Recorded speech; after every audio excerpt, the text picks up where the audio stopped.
ഞാനിന്നൊരു ചെറിയ പലഹാരം ഉണ്ടാക്കാൻ പോവുകയാണ്.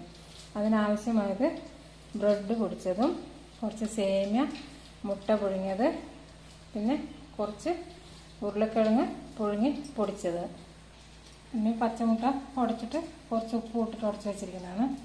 ഇത്രയും സാധനം വെച്ചിട്ടാണ് ഇന്നെൻ്റെ പലഹാരം. അതെങ്ങനെ തയ്യാറാക്കുമെന്ന് നമുക്ക് നോക്കാം.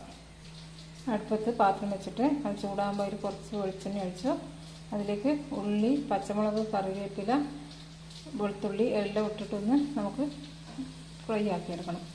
അതിൻ്റെ നിറം മാറുമ്പോൾ നമുക്ക് കുറച്ച് വെളുത്തുള്ളി ഇഞ്ചിയും കൂടെ പേസ്റ്റ് ആക്കിയതാണ്.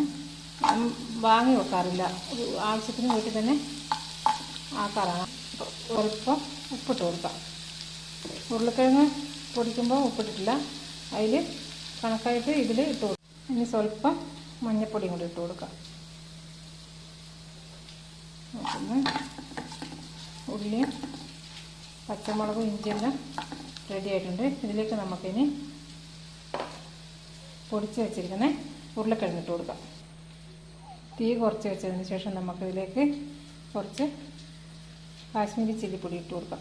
കാശ്മീരി മുളക് പൊടി, കുറച്ച് കുരുമുളക് പൊടി, ഗരം മസാല, ഇതെല്ലാം ഇട്ടിട്ട് നമുക്കിതൊന്ന് നന്നായിട്ട് യോജിപ്പിക്കാം. നന്നായിട്ട് ഇതൊന്ന് യോജിപ്പിച്ചെടുക്കാം.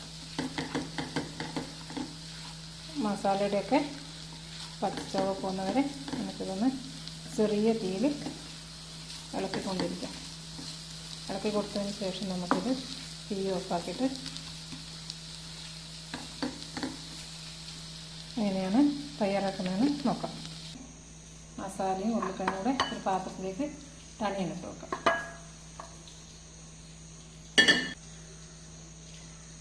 തണിഞ്ഞതിന് ശേഷം നമുക്ക് പലഹാരം ഉണ്ടാക്കാൻ തുടങ്ങാം. മാറ്റി വെച്ച മസാല തണിയുമ്പോഴത്തേക്കും നമുക്ക് ഈ മുട്ടകൾ 2 കഷ്ണമാക്കി വെക്കാം. ആക്കി വെച്ചിരിക്കുന്ന ഉരുളക്കിഴങ്ങ് മസാല ചെറിയ ബോളുകളാക്കിയിട്ട് അതിലേക്ക് മുട്ട ഫില്ല് ചെയ്ത് കൊടുക്കുക ചെയ്യാം. അത് നമ്മൾ എങ്ങനെയാണെന്ന് കാണിച്ചു തരാം. ഇതുപോലെ ആക്കിയിട്ട് ഇതിൻ്റെ നടുക്ക് ഇങ്ങനെ വെക്കും. എന്നിട്ടിത് കറക്റ്റായിട്ട് ഫില്ല് ചെയ്താൽ മതി. ഇങ്ങനെ ഓരോ മുട്ടയും നമുക്ക് മസാലയിൽ നിറച്ച് വെക്കാം. അതിന് ശേഷം കവർ ചെയ്തെടുത്തിട്ട് നമുക്ക് എണ്ണയിൽ പൊരിച്ചെടുക്കാം. നമ്മൾ മസാലയിൽ മുട്ടയൊക്കെ കവർ ചെയ്തു. ഇനി ഇത് നമുക്ക് ഫ്രൈ ചെയ്യുന്ന രീതി നോക്കാം എങ്ങനെയാണ്. നമുക്ക് പൊരിക്കാനുള്ള എണ്ണ ഒഴിച്ച് കൊടുത്തു. ഇനി അത് ചൂടായിട്ടാകുമ്പോൾ നമുക്ക് മുക്കി പൊരിച്ചെടുക്കാം. നമുക്ക് മസാല വരട്ടിയ മുട്ട കലക്കി വെച്ചതിൽ മുക്കിയെടുക്കാം. എന്നിട്ട് ബ്രെഡ് പൊടിച്ചതിൽ നമുക്ക് ഒന്ന് കവർ ചെയ്തെടുക്കാം. കവർ ചെയ്തതിന് ശേഷം നമുക്കിത്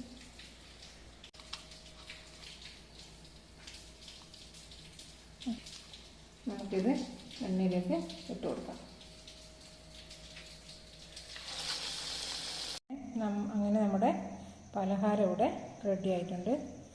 ഇതിന് എന്ത് പേരാണെന്നൊന്നും എനിക്കറിയില്ല. ഞാൻ ഇട്ടിരിക്കുന്ന പേര് കിളിക്കൂട്. സബ്സ്ക്രൈബ് ചെയ്ത് ലൈക്ക് അടിക്കാൻ മറക്കരുതേ.